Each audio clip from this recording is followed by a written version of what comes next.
Hello, my name is Benjamin Vedrenne-Cloquet. I'm a partner at Educapital and CEO and co-founder of IMPACTX2050. IMPACTX2050 is a global community of industry leaders, entrepreneurs, growth investors, and asset managers, all sharing the same goal: connecting capital and technology for impact. We focus on three industries: education, health, and food. Three industries currently transformed by unprecedented level of investment and innovation. Three industries that we believe will impact more than others the 2050 generation.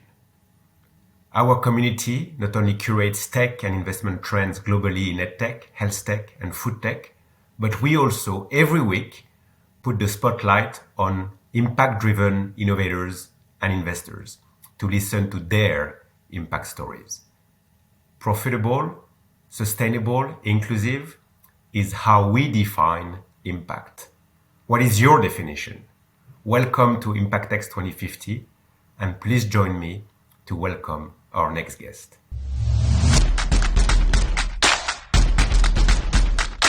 Hello, I'm Marie-Christine Levet.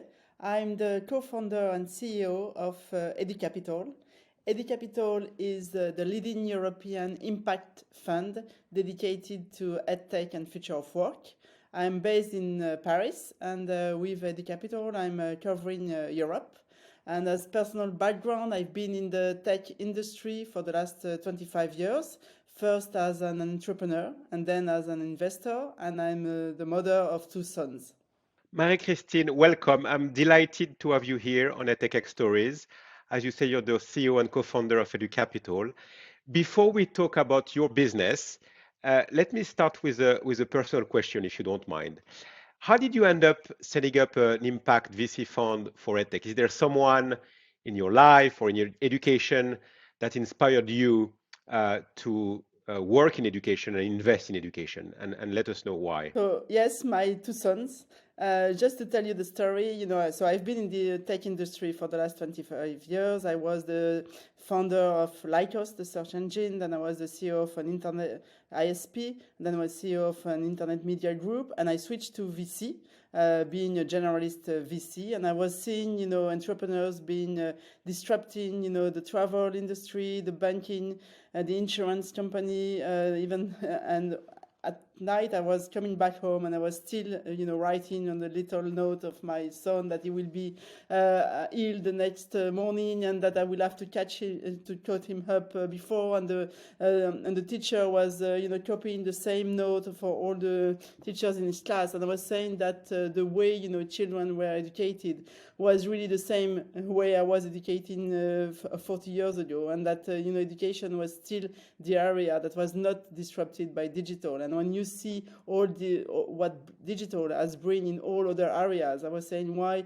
we should. It was back in 2015. So how can we improve education, improve engagement, improve learning, improve commitment of young students by the digital and by the innovation. And that's how the idea of Educapital came. And basically then I looked at there were like funds in the US doing that. That was the beginning of Coursera, beginning of MOOCs, and the idea came to create the Learn Capital of Europe with Educapital. And it's not easy to set up a VC fund, as you know. We often ask startups to do an elevator pitch for their value proposition. If you had to do one for Educapital to a startup or to a limited partner, what would you say? What makes Educapital unique and different? First is really to combine financial performance and impact investing, and then we really want to prepare the actual and future generations of the 21st century world, and really give them the best assets. And we think that investing in education is one of the most important thing you could do in the world. So you use the word impact, and those days a lot of people are using impact and ESG because it's obviously fashionable and it's investor friendly. How do you define impact as an investor? What do you look for? So basically, impact is really at the DNA of Educapital. It's not a communication tool, and you will see how we ask our entrepreneurs to work on financial business plan, but also on impact business plan. So we look at 3 criteria. In the education sector. So for all of our portfolio companies, we look at reach, how do they provide access to high quality education and career opportunities to the greatest number of people. We look at the inclusion, how do they close the equity gap by promoting an inclusive education and, help, disadvantaged or underserved communities. And then we look at the learning outcome. How do we increase student engagement, education efficacy, and reduce, skills dropout or improve employability. And with these 3 criteria, we set up business plan, and then we have an impact committee that validates this business plan. And then at the end of our fund, we will calculate an impact score of our fund, and and we are very aligned to our impact mission because 50% of the carried of the team of the fund of the funds team is linked to impact indicators. So that's the best way to be completely aligned with the impact mission of our entrepreneurs. And give me an example of one of your portfolio company that maybe represent the best this impact mandate, or 2 if you don't want to pick just one. All of them, represent the best this impact. Otherwise, we will not have chosen them. But let's say, Chance. Chance is a French company. It's a career guidance tool, all online. It's a 3 months career guidance tool for people to choose their next jobs or to find their new life and their new path.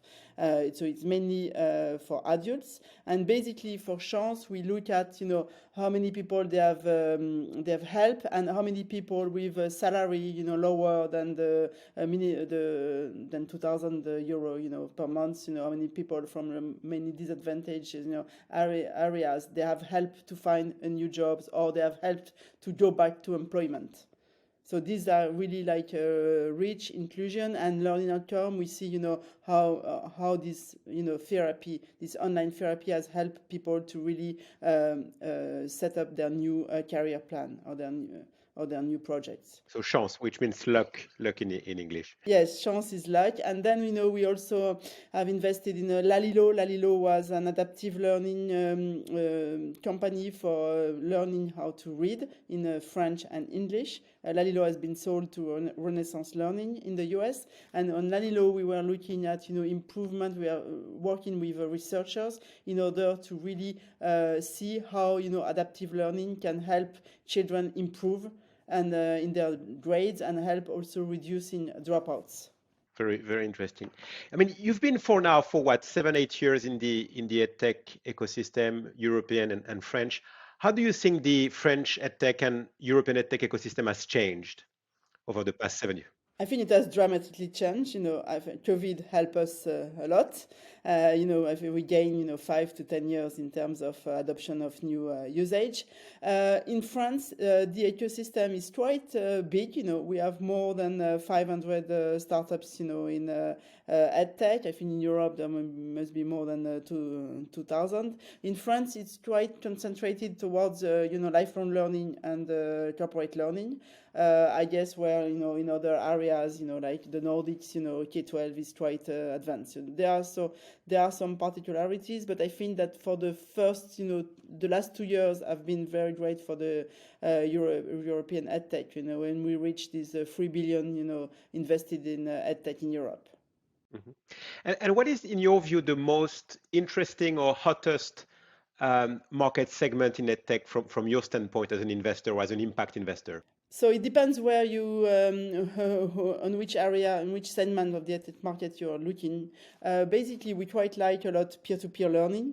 We just invest in KnowUnity. You might know KnowUnity. It's a German company. It's a German platform for young students, to based on peer-to-peer learning, via changing courses, and they have a dramatic growth. They are now reaching more than 3.5 million users all over Europe. So we really like peer-to-peer learning, really like also adaptive learning, use of AI and data, to give personalized path to students. And then we really like also new and innovative schools in the higher ed or lifelong business. We just invested in the UK in Forthrev. Forthrev, has a very interesting model, working with higher ed, Cambridge, LSE, and providing digital classes, all online, and enabling, big universities to live their digital transformation. What are the lessons learned from your best investment so far? And I would also ask from your worst investment so far.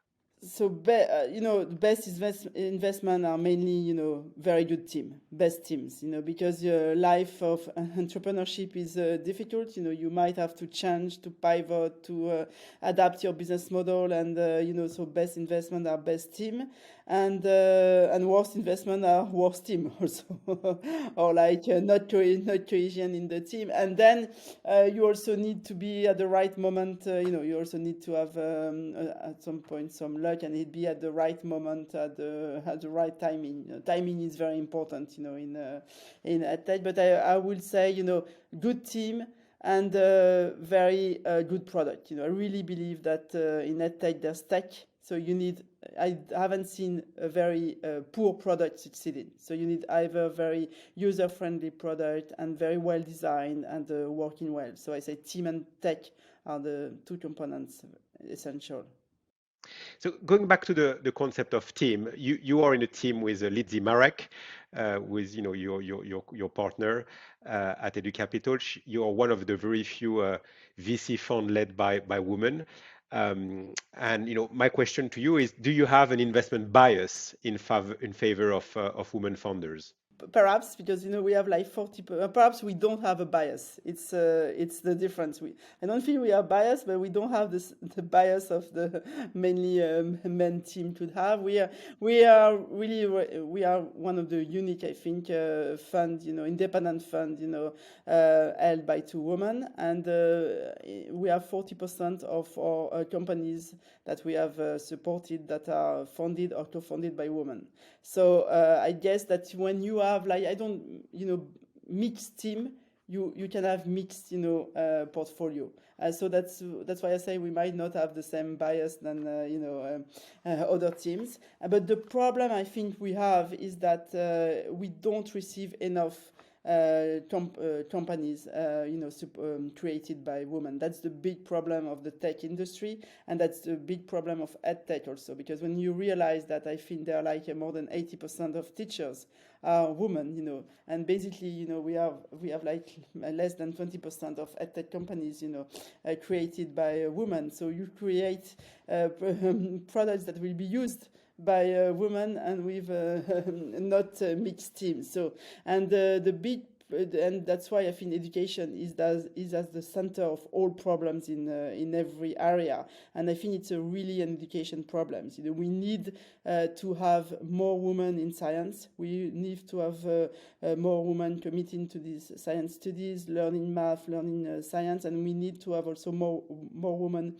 entrepreneurs, and that young girls are not being afraid of being entrepreneur and being entrepreneur in the tech industry, and that will be done through schools. That's why we believe that it's very important to teach coding to young girls, not to make them developers, because the machine might be coding much better than them, but in order for them to understand the world in which they will live in. Every industry, every sector at some point is getting disrupted.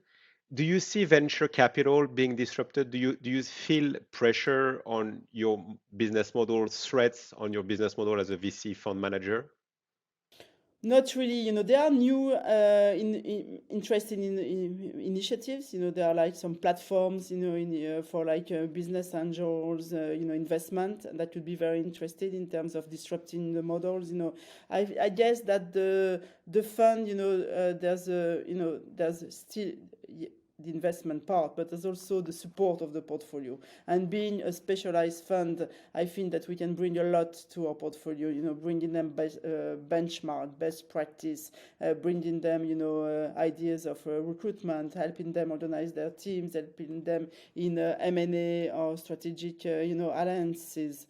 And this can hold this, support and not be disrupted. Marie-Christine, I'm guessing you believe in lifelong learning. Yes. What are you learning right now? I think I like learning. I've been learning all my life, and if I could go back to school, I will do. I will do it. Definitely, I was very interested by a Coursera class done in conjunction with EdTech, which is one of the first business school in France, about companies à mission. It's like impact companies, like, a bit like Patagonia and all these companies, that have really put impact at the heart of their DNA, and to see how they have really involved themselves in all this process of becoming a mission company. It's a very interesting course. Otherwise, I can also learn cooking. Cooking. Personal part. Okay, very good. I could carry on like this for hours, but we're getting at the end of the first section or second section, sorry, of the interview. We're getting now to the rapid fire question section. So I'm going to ask you a question. You have to answer by A or B. Okay? Are you ready? Ready? Degree or skills? Skills. Tech or creativity? That's a tough one because I can't choose. I think you really need the two. Okay, so that's your only joker, right? Perseverance or grades? Perseverance. Remote work or every day in the office? I like every day in the office. State school or private school?